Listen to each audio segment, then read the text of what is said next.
This has been a really wonderful conference, and I have to admit I came here with some trepidation because I've been living in San Francisco long enough and I imbibed enough leftism and social criticism in my training to find the hot flame of venture capital, Silicon Valley, optimization a bit overwhelming. And I was a little nervous that that would be the dominant tonality, because sometimes when money's in the room, money's the only thing that talks. But this has not been the case here.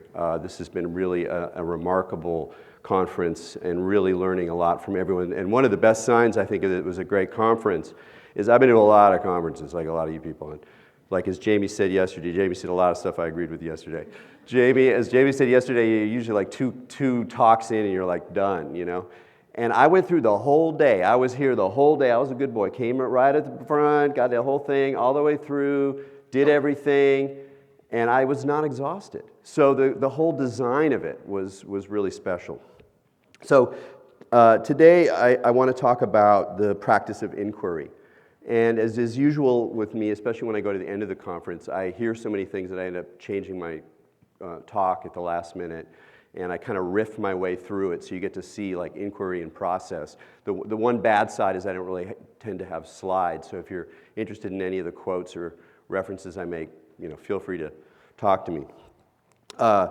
One of the things I really appreciate about what Jamie talked about yesterday and was a bit of a call out to the millennials regarding history and knowing where you come from. And it's a real paradox to me, because in the sort of general tenor of psychedelic culture now, there's a great deal of you know, romanticization and longing and appreciation for forms of indigeneity for good reasons. And one of the reasons is because there's a kind of an elder structure. There's a sense that these are, you know, elders that have learned their lessons over time through a whole system of training and tutelage, and that by going to sit at their feet, we can sort of, you know, plug into that.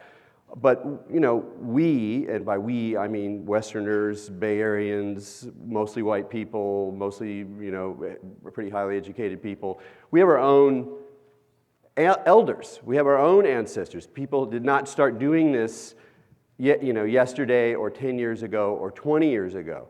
They started doing this early in the 20th century, and these names are really important for us because they're our folks. They're like our family, in a way, and they made mistakes and things, but there's a lot we can learn from them. And I was very happy that Janice brought in one of these characters that I want to talk about for the first part of my talk, because I felt the need to do some history. And this is Alan Watts. And so even though you didn't get to see that Alan Watts video, you get more Alan Watts now. So. And one of the reasons that I want to talk about Alan Watts is, again, you can have the sense, especially if you tend to not think historically, if you're excited by the now, which who wouldn't be, even though it's also terrifying, that this is not new. This particular triangulation of meditation, psychedelics, and technology is not new. In fact, it's kind of old. So Janice mentioned that Watts's books on psychedelics came out in the early 60s, but you can even go back to the 1950s. Go back to the 1950s, and Alan Watts, this British dude who kind of used to be a priest, changed his whole game, left his family, kind of problematic character in some ways, came out here, started studying, talking about Asian religion, was on TV, became a celebrity, and really introduced tons of people to meditation through Zen. And Zen is really the first encounter, big encounter, popular encounter that you have in the West with Eastern meditation practices. So, you know, Watts is out here and starts talking about meditation, starts talking about psychedelics, and starts talking about, in subtle ways, technology. So one of the things that interested Watts was the problem or the relationship between the self and control. There are particular reasons for this, but he definitely was really frustrated by the situation of self-control, where there's a part of the self that needs to be controlled, and there's a part of the self that's controlling the part that needs to be controlled, and this double bind ends up kind of screwing us up. And for Watts, that idea of a self who can control this, what he called the skin-encapsulated ego, So Watts saw that as very much a symptom of our social programming, that we're like taught to create inside of our heads this abstraction of the ego that is trying to control everything in its world. And as Joshua told us at the very beginning of this conference, the more you do psychedelics, the more you look at meditation, and to some extent, the more you're paying attention when you look at how technology actually operates, the less control we seem to have. So Watts was really interested in this, and it really believed that meditation, and particularly Zen, could help break down these double binds. The classic example is the use of koans, which are, they tend to be seen as paradoxical stories. What is the sound of one hand clapping is a famous one. They're not just paradoxes. They're also tools of inquiry, and I'll talk about that later. But to the degree to which they are paradoxes, they're often paradoxes turning on this question of control versus not control, and you kind of can't decide which side or the other, and you sit with it long enough until something happens. And that happening is a breakthrough, a reorganization of the system, reorganization of the self. So that's one really important element. The other element that I would want to emphasize, if that's the self or the self-control side, the other one is the relationship between the self and the environment. Because when that happens, one of the things you see is that there's no separation from some perspectives between the self and the environment. And indeed, you get this wider sense of a kind of holistic interrelationship rather than the classic situation of I'm a self in here trying to manipulate the environment out there. But Watts was also interested in psychedelics, and in the late 1950s, he's experimenting with mescaline, he's experimenting with lysergic acid diethylamide. And I want to read you one of the things he wrote for an essay called The New Alchemy, which is the first place he really talks about these things to a great extent in the late 50s. So he's talking about the experience of having incredibly acute visualization. And one of the things that's wonderful about reading Watts, The Joyous Cosmology, this essay, other ones, is that he's very interested in phenomenology. He's not talking about the big meaning or the goddess or some kind of overstory about what psychedelics mean. He's very much paying attention to the minute detail of the experience itself. And I really encourage all of you both to read that, but also to begin to model that in yourself. That before you think about what it means, you have a healing, you got this, da-da-da, get really granular with your perception of the actual phenomenology, unfolding of the experience itself. So here he is. The general impression of these optical sensations were that the eyes, without losing the normal area of vision, have become microscopes, and that the texture of the visual field is intimately rich and complex. The effect is to turn the senses back on themselves, and so to realize that seeing the external world is also seeing the eyes. I became vividly aware of the fact that what I call shapes, colors, and textures in the outside world are also states of my nervous system, that is, of me. So here we have a wonderful example, consciousness hacking, of a tool used right in the heart of this early moment of psychedelic encounter. What kind of tool is it? Is this a beta blocker that helps you keep your anxiety down? No, it's an instrument of perception, an instrument of probing a world that is unknown, that continues to unfold its dimensions as you reapply this instrument of perception. But something else happens here too, which is really key, is it's not just a tool used by an ego in relationship to a world that it's exploring. It's also a tool that recursively turns back and begins to reflect on the seer itself, just like the end of the Rumi poem, where the light that you are seeing, you realize is actually illuminating the light through your own eyes. And that kind of loop, that kind of recursive experience is quite intimately involved with a lot of what we're talking about in these higher states of consciousness, which can be seen as sort of meta levels of awareness. And Watts recognized that technology is an appropriate way to think about that. But he goes on. But the strange part of this apparent sensation of my own senses was that I did not appear to be inspecting them from outside or from a distance as if they were objects. That's the classic self and other way of looking. I can only say that awareness of grain or structure in the senses seemed to be awareness of myself from inside myself. Because of this, it followed that the distance or separation between myself and my senses on the one hand, and the external world on the other, seemed to disappear. I was no longer a detached observer, a little man inside my own head, having sensations. I was the sensations. So much so that there was nothing left of me, the observing ego, except the series of sensations which happened moment by moment, one after another. So what this reveals is precisely the acute attention to perception ends up revealing the loop between the self and the environment, the way in which the self and the environment don't disappear into an absolute state of oneness necessarily, but are tied together in this dynamic dance where it's very hard to say which side is influencing which. The eyes can see, think of the Rumi quote here, the eyes can see light because of the sun, but the sun is light because of the eyes. Now this vision of mutual dependence, it's not unity, it's mutual dependence, that the world is an immense network of specific others that are all kind of leaning on each other. And depending on your perspective, you can say, well, this one's kind of the one, running the show. The sun is producing light. Well, it's actually the eyes that are allowing the sun to become light. That this sense of relationships extends infinitely in all directions. And that this is part of what we can see sometimes. Now, on the one hand, I could put on my Buddhist scholar hat and go, well, that's a heck of a lot like Huayan Buddhism, which is a certain school of Chinese Buddhism, which really, really underscored this mutual interdependence of causes and objects in the world. Their central metaphor was the jewel net of Indra, that the cosmos is this immense network extending itself into all directions, and at each node of the net, there is a jewel that reflects all the other jewels in the network. So it's this simultaneously one and many image that is really psychedelic when you think about it. I mean, if I had my slides in order, I would definitely pull up some Alex Gray paintings at this point.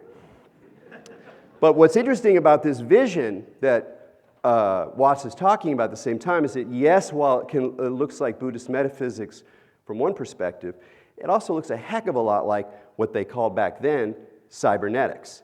And indeed, in Watts' first book on Zen, The Spirit of Zen, he talks explicitly about cybernetics. Now, we should stop here a little bit. Potted history, too fast. Cybernetics is the most significant thing that happens in the 20th century in terms of technology, in terms of consciousness, and in terms of how we think about and organize society. We don't normally think about it too much.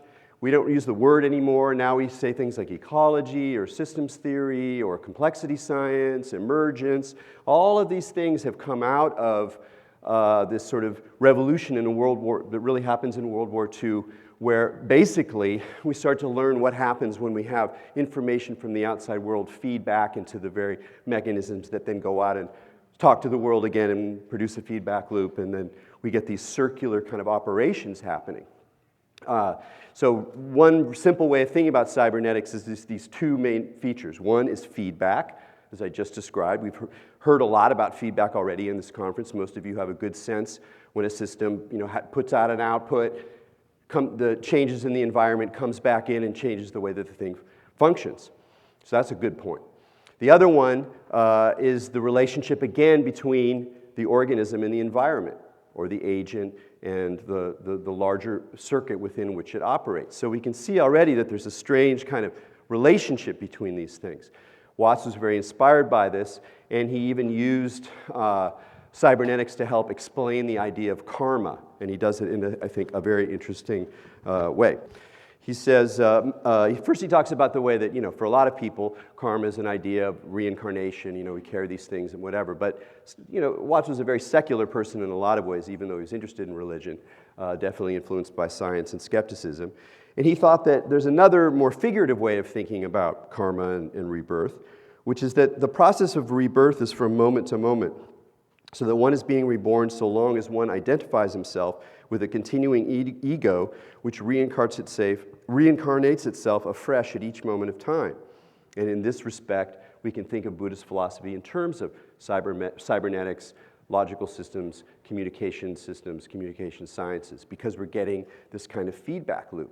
Now we start to really get a much better sense of a lot of the things we've been hearing about in this conference, where we're developing feedback loop systems where the human self or the human mind understood as a kind of set of iterative processes that are constantly constructing the world according to pre-existing scripts and concepts can be nudged, tweaked, and possibly expanded in order to get beyond a mere repetition of those loops. And that what we're getting better and better at is using technology to nudge this process. And as we do that, we more and more reveal that the self is not a fixed thing, that the mind is not a set merely of programs, but it's actually this very interactive, very responsive, very on-the-fly kind of system.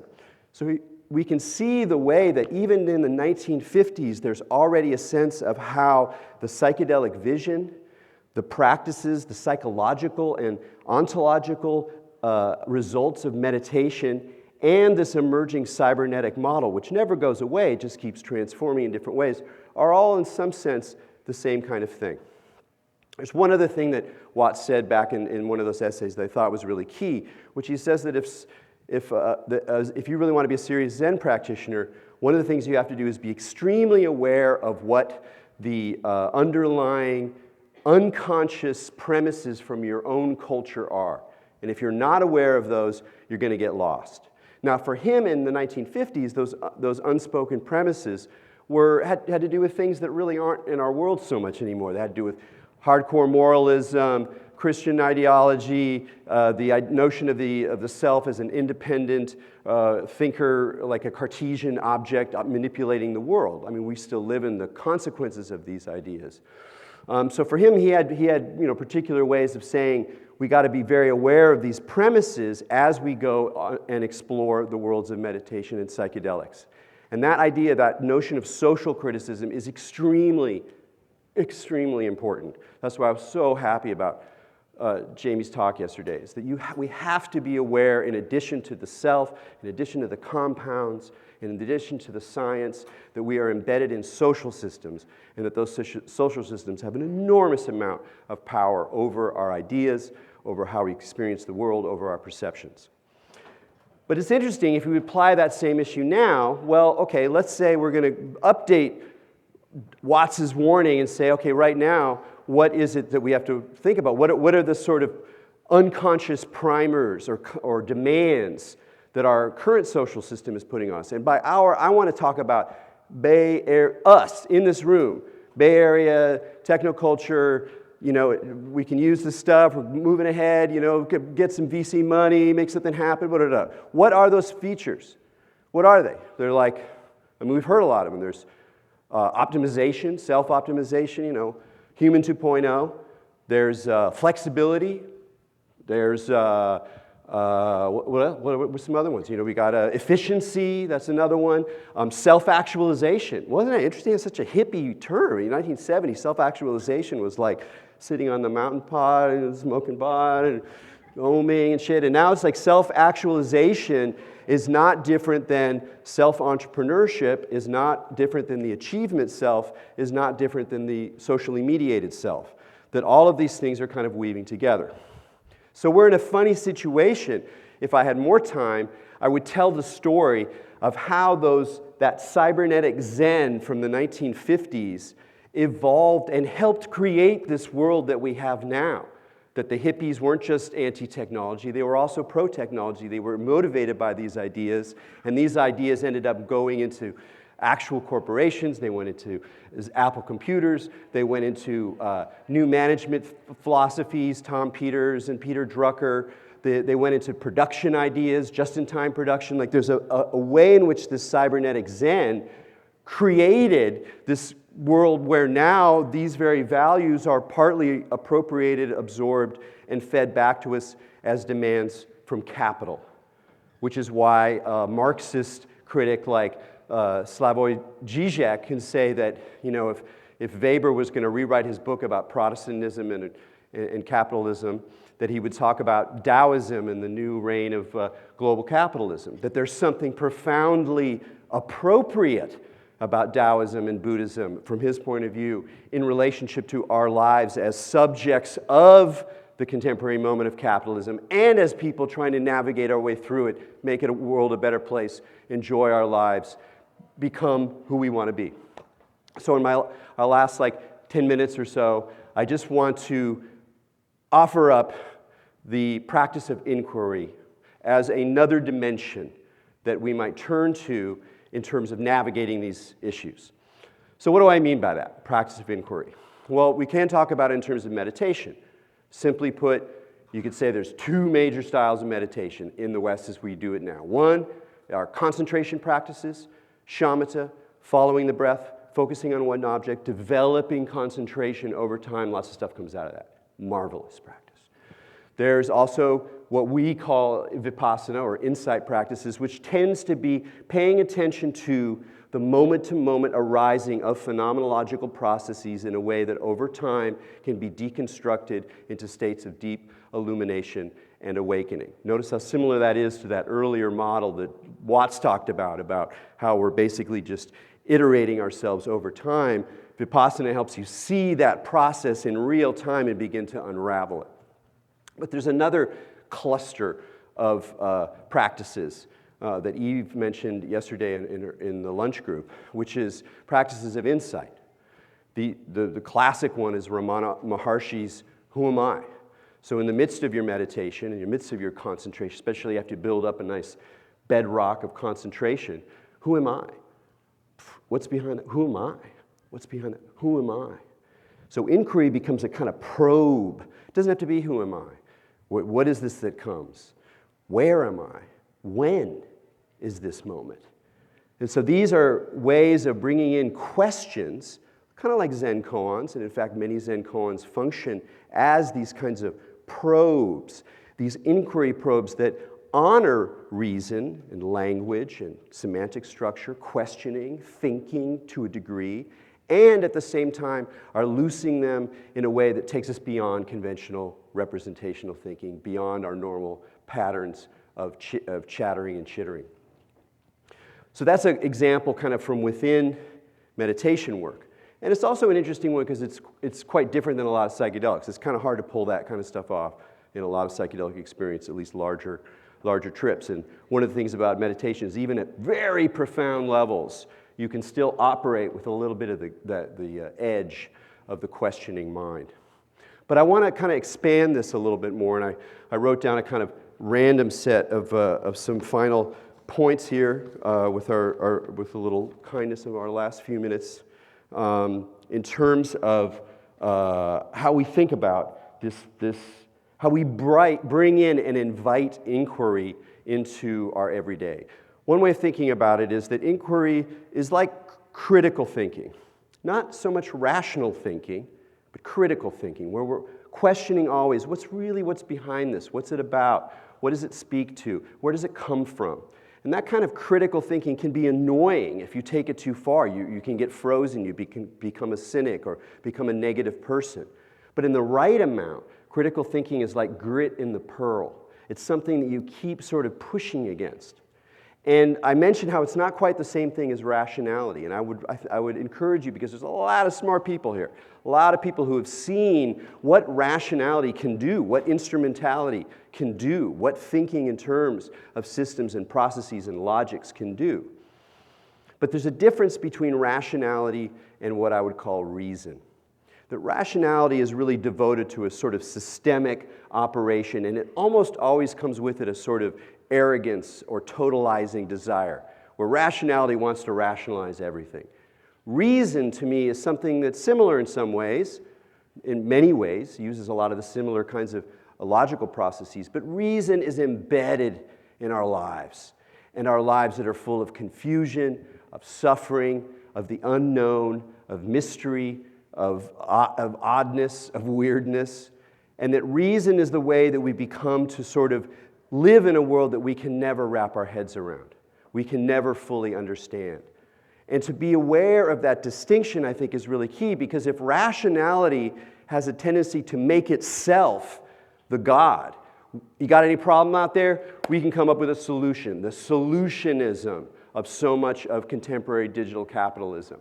You know, it's a problem we can hack, we can figure out how to do it, we can create a solution, we can market the solution, everything's going to be better. Well, okay, maybe. But if rationality erects itself as a kind of idol, Reason, in the way that I mean it, is always in relationship to mystery, to what we cannot know, what we will not know. Those parts of your experiences that don't make any sense, that are confusing, or things like death, the loss of everything that's meaningful to you, inevitably. How do we go on with that? How can we possibly live with that reality? That's a mystery. You know, it's a mystery. The mystery is the crack in the concept. Look for the crack. Not just because it's where the light comes in, as Leonard Cohen tells us, but it's because that's where we meet the emptiness, the void. Yeah, it's a little scary sometimes. It can be kind of hairy. But the reverse is always being part of somebody else's construct of what's going on. It's like with ayahuasca. I've had extraordinary, visually rich, empathically powerful encounters with deliriously delicious realms. And then, barely a moment later, I see the kind of shadowy stagehands who are kind of setting up the construct. And oh, wait, he sees us. What I'm talking about is paying attention to both of those things at the same time. I think the kind of reason I'm talking about, which is in some ways simply skepticism, is an extremely indigenous value as well. Because if you dive into indigenous cosmologies, yeah, they got the healing powers and nature and alignment with the allies and, you know, good, juicy, yummy, happy stuff. But there's a lot of darkness in there too. And I don't mean it like evil. I mean like a recognition that there's masked spirits. There are things you can't trust. There are things you don't know they are what they are. And indeed, you have to move forward carefully in the shamanic realms. You have to step lightly into these relationships. You have to probe and test the allies that you may agree to connect with. That kind of reason, that kind of skepticism is part of our path. It's not some sign of being alienated and disconnected from the world. That's a bad hippie idea. Robert Anton Wilson talked about this. He said, look, we're all multiple selves, right? We're all multiple selves. We have within us the poet, the shaman, the lover, the worker, the healer. And we should all have the skeptic. And be cool with the skeptic. Be right on. And by skepticism, again, I don't mean the kind of modern skeptical rationalist, distrusting of anything paranormal or woo-woo. Those guys, in fact, are not actually skeptics in a philosophical sense, but that's another argument. What I'm talking about is something that is able to really pull apart this kind of questioning and to allow that mystery to open up again, and to be okay with the fact that it's in a way an endless process. It's just another mystery, another clarification, another mystery, another clarification. And that by integrating that, we're able to take on, rather than hide from, the unknown, the confusion, the chaos we are all going to face. All going to face. And we're all going to want to hold on to experts, explanations, clear ideologies, very obvious positions. We're all going to want to do that. But I want to offer to you that I do not believe that desire is going to help us navigate the world that we're facing. So I want to mention one more element of the practice of inquiry, which is that it's something that happens in dialogue. You can, read a book, read a philosophical text, think about the meanings. That's fine. But if we think about the sort of origins of what I'm talking about, let's say with Socrates, it's this questioning process. Socrates didn't sit there and tell his students the way the world worked. He asked them questions, just the way that we've been asking questions in the unpanel. It's a beautiful example of the dialogic process, where my inquiry is not separate from your inquiry. And part of the reason that this is so important is that you can see my blind spots, and I can never see my own blind spots. And blind spots, people, are in the story all the way through. I just want to have one example. I think that Adam's wonderful closed-loop space pod game thing is a marvelous fan. I mean, it's just like, wow, it's like Omni Magazine was right. Here we are. This is great for those of you who are at his event. But it's important to think about in one way, which is that he's talking about a closed, can I have just a couple? He's talking about a closed loop situation where you're able to immerse your brain and think about all the things we've been talking about with Alan Watts and the feedback loop and the way consciousness is constantly modifying itself on the fly.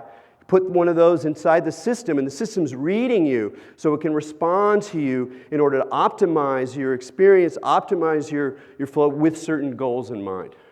That sounds pretty fun. I definitely want to check that out.